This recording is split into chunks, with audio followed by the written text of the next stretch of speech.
emerging consciousness that's coming through brings us into a time that we're focused on what can I express, what can I give, because we've come back as builders.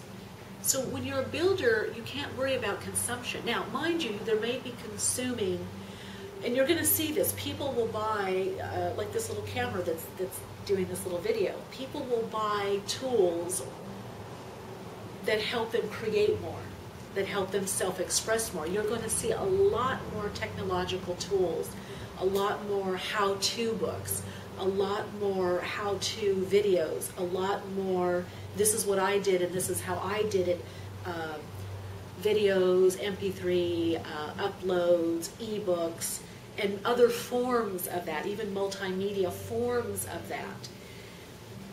This is a new age. It's a dawning of more light, and more light means more inspiration and more aspiration to do what gives you more joy. So you might find you're not consuming as much, especially if you're not blocked, meaning you might not even be consuming as much food. But again, make sure you're receiving the water. You want to keep hydrated. You may find now that you have raw emotion. There might be a lot of emotion up for you. Many of you may be feeling very restless. Many of you may feel very angry.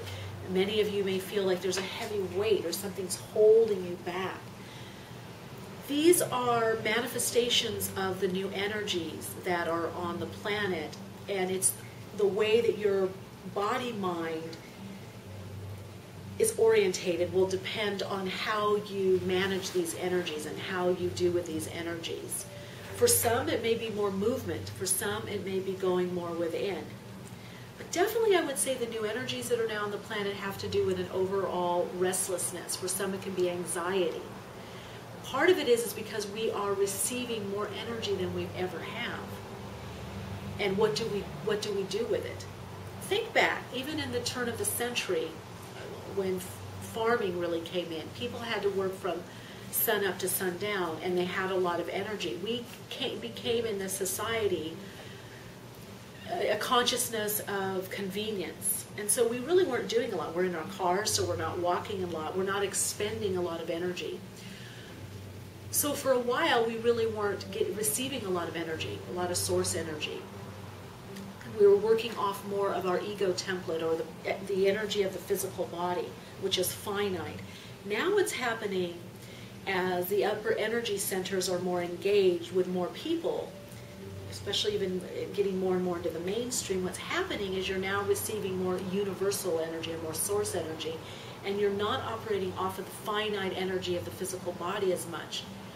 That universal energy or source energy or the energy of the all that is or God energy or the resonant field is a very light energy, but it moves very quickly. And it's also, I would like to say, spurting. It happens in spurts. So you're not able to turn it off as easily that you could when you just were working more with the finite energy or the will center of the sixth chakra, which is saying I'm willing something to happen, I'm envisioning it, I'm visualizing it, I'm making it happen. All that comes from the ego, so it's a lot of effort, right? It's like having an ox pulling a cart, or plowing with a manual plow. That takes a lot of physical exertion. But now imagine plowing your fields with a high octane plow that's maybe plugged in electrically, and all you have to do is barely touch it and it just goes, right? Or cutting hair with scissors, manual, think manual, but maybe you have a buzzer, bzzz, and you could cut off too much, right? It's the same with us. We're moving to be less manually doing something, but doing it more from awareness or consciousness.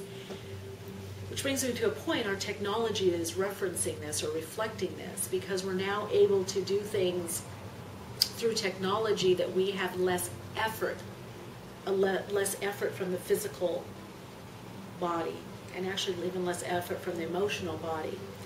So the new emerging consciousness is also requiring us to move out of extremes. Even though you're still having the spurts of energy, balance, to move out of the extremes of right and wrong or up and down, and to rest in that center. But you may have to be your own balancing point, because you may have a time of increased energy, and you may have a flash of, oh, I need to cocoon, or I need to pull within, or I need to journal, I need to write, or I need to be to myself now. You're going to have to have your own monitoring system with your consciousness, perhaps through meditation, so that you're getting the clearest answer possible.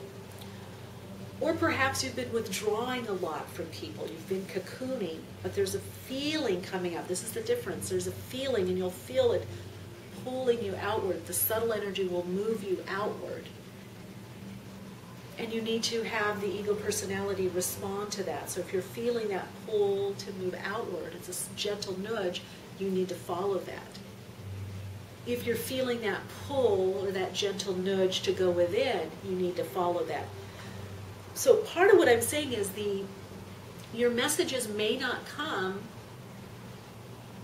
as overt or big. They may not come with a bang, because we're connecting more to the subtle energy of who we are. So the messages are going to be very subtle. The energy is very subtle. But it's moving at a higher vibrational frequency, so it is quicker. It's subtle, but it's quick. There's a sensing if something is right or something is off. There's a sensing if you're to go in a certain direction or not. And notice your resistance, because your resistance is showing where you need to go or what you need to clear. There might be something to clear there, or it might be that there's a fear coming up that's something you really want to do, but you're resisting it because you have to go through that valley or that veil of fear. The new emerging consciousness and the energies that are coming with it also are bringing up a lot of people questioning themselves. Am I good enough? Can I do this? Why me? Or someone else is already doing it, so I don't need to. No, you need to do whatever it is that you want to do. Whatever you're aspiring to and whatever you're inspired to do, you need to do it in your own way, because new forms are needed, and you're the builders. You're part of the building. We're building a new society, a new way of being, a new way of living. So the new energy, the way that it interfaces with us as an extension of the soul through the personality, is saying rededicate yourself to that which is most fulfilling for you and for others, that which is for the highest good for all concerned, that which is of service, but that also that which is most fulfilling for you, most joyful for you. Because joy carries a very high vibrational frequency. The frequency of joy is the meditative state. The frequency of contentment and fulfillment is the meditative state. Yes, there will be time, effort. There will be effort through time and space. But as you're learning to use more of your awareness, more of the divine mind, as you're allowing consciousness to be your guide instead of the constructed ego, you will find that you're nurtured and nourished and replenished in many different ways. The old paradigm had you being replenished through money and through outer validation.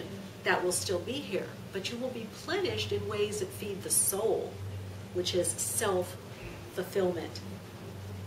That feeling of, I did this, I created this, I put this out there and it was received. I was received. Because the soul, in the extension of the physical body, is about being seen, reflecting and being seen, being received and receiving.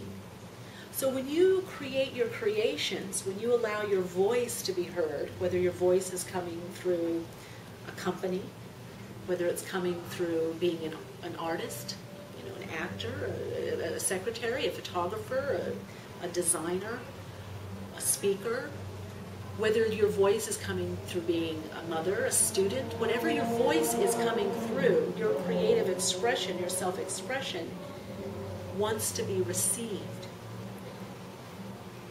And it wants to receive others. And in that receiving, you actually raise your vibrational frequency, right? When somebody gets you and you get them, you feel uplifted. When someone doesn't get you, you implode, you go inward. You begin to collapse. And the more you're around people that aren't getting you, the more you shrink. This is why the law of resonance is so important right now, in finding and connecting to your soul group or soul tribe, those people that get you, and you get them, and that's exciting, and that fuels you, and that brings that energy. It doesn't mean that we're not going to connect with other people and interact with other people and share with other people or love other people. It just means that you need to find your tribe, your group, to have that reception, that mutual receiving. It will allow you to share more of what you want to do and more of your gifts to the world. It allows you to have that confidence. The new paradigm and the new emerging energy, which has a lot of the Uranian or Aquarian energy, a lot of the group energy, also has a shadow side to it where it's brought a lot of the, what I call the reluctant light workers, or the reluctant heroes, the reluctant speakers. Because they are infused more of the new energy, they're not as much coming from the ego personality. Some are, and there can be confidence issues of not moving forward with their gifts or becoming more public. Whether that public is one person revealing themselves to one person, or two people, or 3 people, or 300 people, or 3,000 people, or 3 million people, that's up to that individual and their soul calling. That's up to their sphere of influence and what they decide to do. So you want to ask yourself, what is holding you back? What thoughts